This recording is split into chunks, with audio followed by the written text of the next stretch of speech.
Hi, it's Olivia. Today's recycling day. I think it's cool that bottles, cans, and paper can get reused and made into different things. It takes several steps before recycled materials can be reused: collecting, cleaning, reshaping.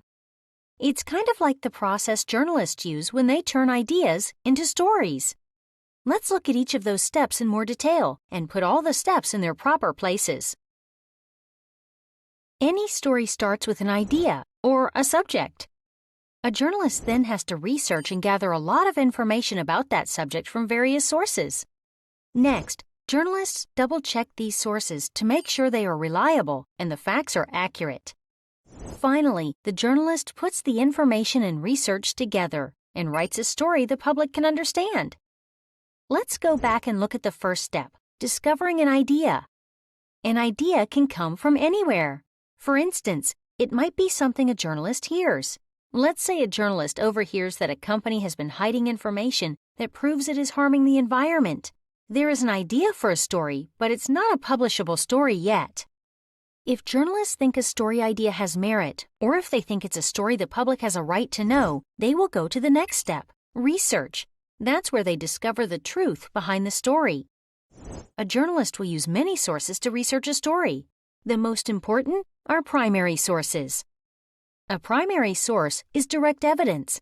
A primary source for this story could come in the form of interviews with people directly involved with the situation, company emails, government inspection reports, or other similar documents. For many reporters, direct observation of events are a large part of primary research.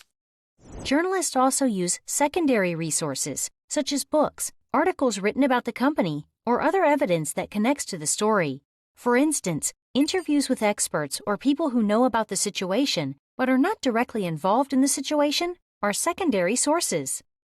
Before journalists start to write stories, they must make sure or verify that the research is reliable and accurate.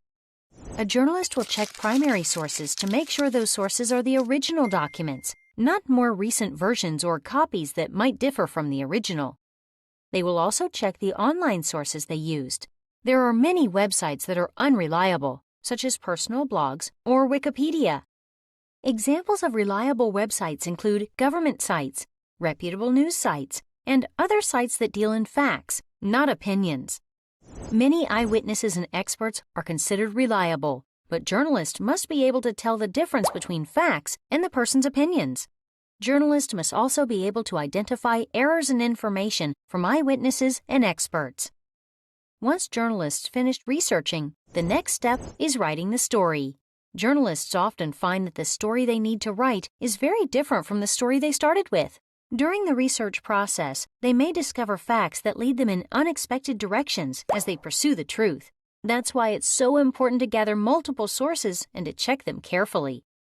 As journalists write, they synthesize the research so that the story is clear and easy to understand. They stay away from highly technical jargon. They try to use common terminology as much as possible and to write in simple sentences to help readers understand complex ideas and events. Journalists may also put the story in the context of a larger problem. The story could raise other questions, such as, are other companies hiding information? There are many steps a journalist has to take to write a credible story that the public will read and take seriously. Gee, I wonder how many steps it'll take to turn my recycling into something the public can use again.